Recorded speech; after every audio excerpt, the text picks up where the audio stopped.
बारिश का मौसम आने वाला था, इसलिए टोनी चिड़िया चाहती थी कि उसका घर बन जाए। इस वजह से वो जंगल में लकड़ियाँ लेने के लिए गई। लकड़ी लेकर टोनी चिड़िया जब जंगल से आने लगी तो उसे चक्कर आए और वो धड़ाम से गिर गई। टोनी चिड़िया मदद के लिए पुकारती है, लेकिन उसकी मदद के लिए कोई नहीं आता। फिर वो लड़खड़ाते हुए अपने घर चली जाती है। मम्मा आप ज़्यादा टेंशन मत लो, हम दोनों मिलकर कल घोंसला बना लेंगे। अभी तो बारिश भी नहीं आने वाली, पहले आप आपकी तबीयत को ठीक कर लो। ठीक है माँ, मैं आपके लिए खाना लेकर आती हूँ, हम दोनों मिलकर खाना खा लेंगे। मैंने भी आपकी वजह से कुछ भी नहीं खाया, मैं बहुत परेशान हो गई थी। फिर दोनों माँ बेटी एक दूसरे को दिलासा देकर खामोश हो जाती हैं। लेकिन बारिश को तभी आना था, एकदम से बिजली चमकती है और ज़ोर की बारिश होने लगती है। बारिश भी इतने ज़ोर से आती है कि बड़े बड़े ओले गिरने लगते हैं और बिजली ज़ोर से कड़कती है कि दोनों माँ बेटी डर जाते हैं। मम्मी एकदम से बारिश शुरू हो गई है, अब हम कहाँ जाएंगे? हमारे तो घोंसले में भी बहुत सारा पानी हो रहा है, ऐसा ना हो कि हमारा घोंसला टूटकर गिर जाए। अरे चुटकी, तुम क्यों टेंशन लेती हो? हम ऐसा करते हैं कि हम कालू कौवे के घर पे चले जाते हैं। मुझे लगता है कि वो आज रात तो हमें वहाँ पर रुकने ही देगा और कल हम मिलकर दोनों घोंसला बना लेंगे।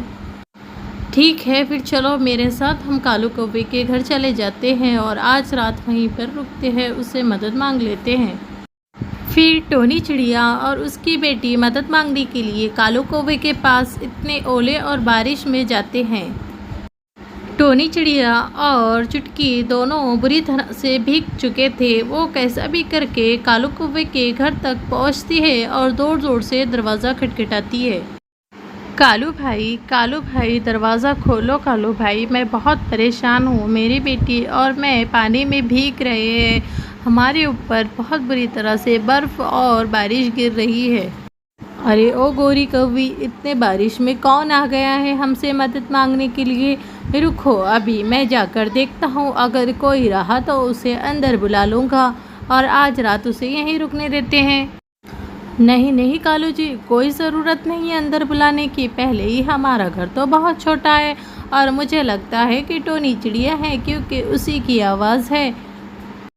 फिर कालू कौवा थोड़ी देर तो दरवाज़ा नहीं खोलता, उसके बाद बड़ी मुश्किल से दरवाज़ा खोलता है।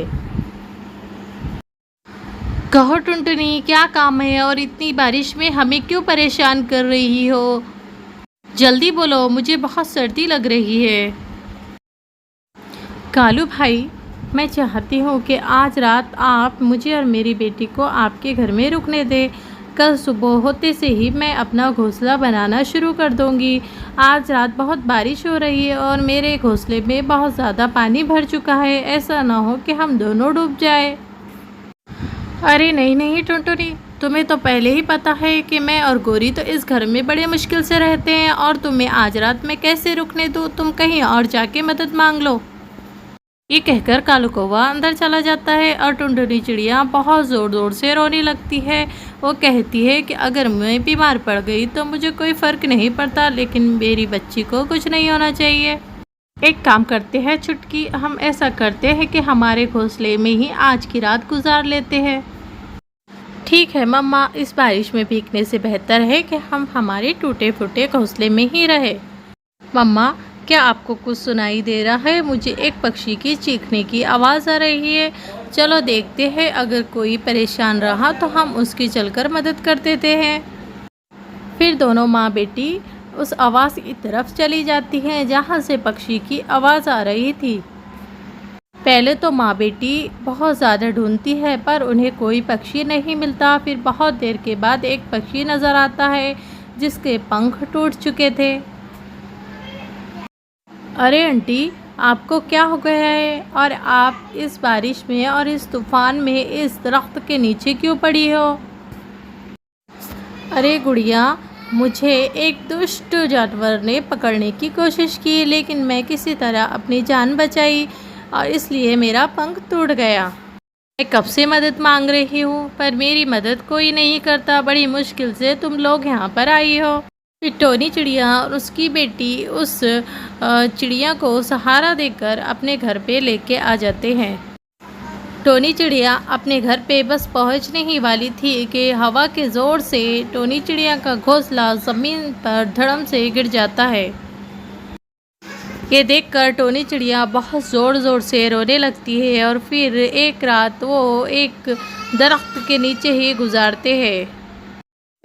अब हम कहाँ जाएंगे बहन जी, मेरा तो घर भी गिर चुका है और जिस लकड़ी को मैं घोंसला बनाने के लिए के आई थी वो भी उस घर में ही था।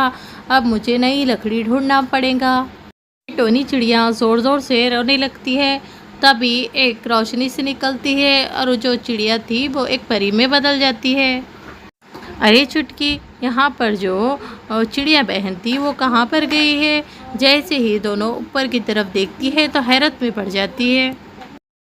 जैसे ही दोनों ऊपर देखती है तो उन्हें एक परी नज़र आती है और वो दोनों परी को देखकर डर जाते हैं। तभी परी बोलने लगती है, टोनी चिड़िया, मैं वही पक्षी हूँ जिसकी मदद तुमने की थी। मैं वही चिड़िया हूँ। मैं तुम्हें आजमाना चाहती थी कि तुम मेरी मदद करती हो क्या नहीं। तुमने मेरी मदद की, हालांकि तुम्हारे पास कोई घर और कोई पैसा नहीं था। इस वजह से मैं तुम्हारे से बहुत खुश हूँ। अब मैं तुम्हें एक घर देती हूँ जो कि मिट्टी का होगा और इतना मजबूत होगा कि कभी नहीं गिरेगा। फिर परी अपने जादू की छड़ी से जादू करती है तो अचानक से वहाँ पर एक मिट्टी का घर आ जाता है और वो परी वहाँ से चली जाती है। टोनी चिड़िया और उसकी बेटी उस मिट्टी के घर में हंसी खुशी रहने लगते हैं। वो मिट्टी का घर एक जादुई घर होता है जहाँ पर ना तो धूप लगती है और ना ही बारिश होती है और ना ही सर्दी लगती है। इसलिए दोनों माँ बेटी हंसी खुशी रहने लगते हैं।